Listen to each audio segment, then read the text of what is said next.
When I first started playing Digimon ReArise, it was a blast for sure. After a few weeks, I started losing interest to the game. I was really enjoying the story mode because it was different from any Digimon mobile games. It was so refreshing. The best part was Irismon's character development and seeing the others teaming up to save the world from those spirals Digimon. The way they Digimon to their next form was very similar to how it is in the anime, so I thought that was great.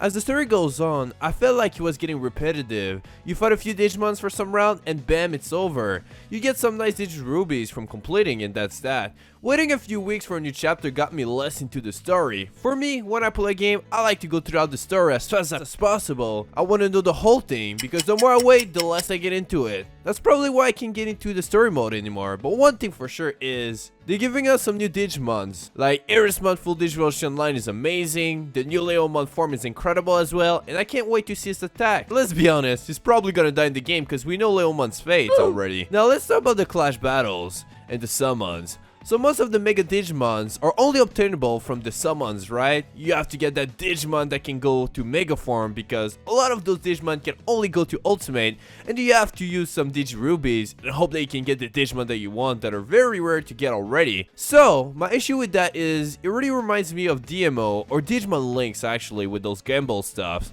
As much as I was enjoying those games, that's when I had to stop playing them because my pocket was getting very low. I was addicting to gacha stuff. It was like the lottery because they put everything with real low ratings, so you basically get the same lucks as trying to get the millions, you know? My problem with the summons as well is when you get the Digimon, now you have two options. If you like to get it to Mega Form, first you go to Clash Battle to get that rare drop to obtain those fragments that you need to evolve into it. Or two, you purchase it from the item shop for 200 rubies. So if you already spent a lot trying to summon, here you go again to spend some more. It's super easy to get a lot of rubies at first, but it didn't get hard of course. For me, just to summon for 10, it cost me about $40. Like holy shit, that's expensive as hell. I feel like shit if you don't get the Digimon you want. Trust me.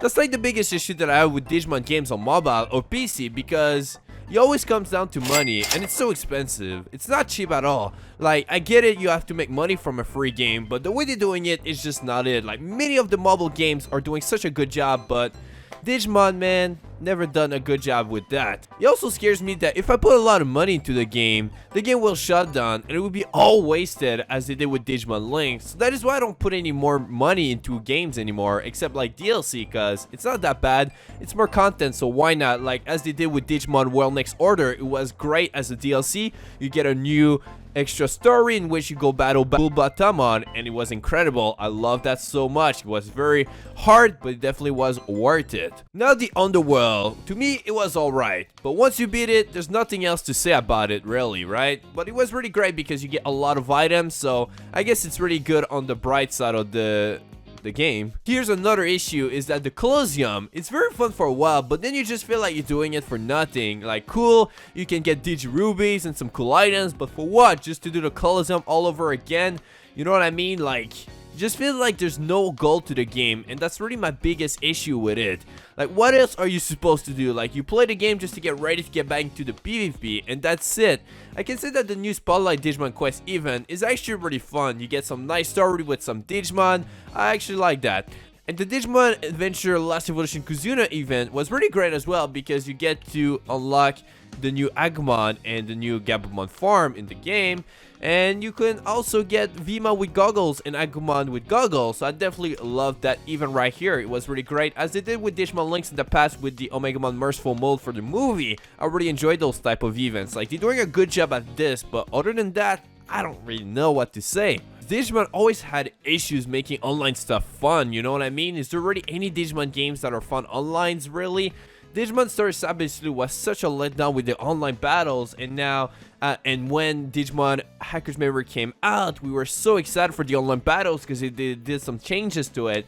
But guess what? It was still really boring, and that's really the biggest issue with Digimon games is they really need to find a way to make the online stuff much better, because if the online stuff is better, a lot more people will come to the game, a lot more people will enjoy the game and will be very happy. And I feel like it will be really great for content as well, because for real, man, for Digimon games like that, there's not really anything you can really do to keep making content on, and that's why I don't really play any Digimon games on my channel, is because there's not much I can really do, so it's kind of hard, but it is what it is for now. But I hope that in the future we'll have some good Digimon online games to make it for it. And if they were to make the stuff cheaper for Digimon Masters and Digimon ReArise, or a way that you can unlock those items without paying, that will make it so much better. A lot of people will be so happy to play the game, but the fact that you need to pay so much money is what's making it so much worse.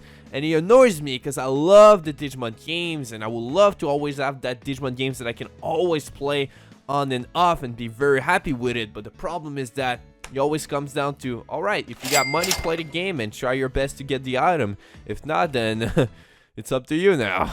So that is really my issue, but that is why I have to say goodbye to Digimon ReArise. As much as I'm really enjoying the game, I have to say bye to it because I don't want to put my money into something that I don't see the point of doing, you know what I mean? It's not really that fun to just put money to get another Digimon and then that's that, you know what I mean? Like, just for a Digimon, you gotta pay that amount of money and not so sure to get it. That is insane, man. So that's my 2 cents on Digimon ReArise. That is why I'm saying my final goodbye to the game, as much as I was enjoying it and I was really hoping that it does much better. But yeah, I have to stop it.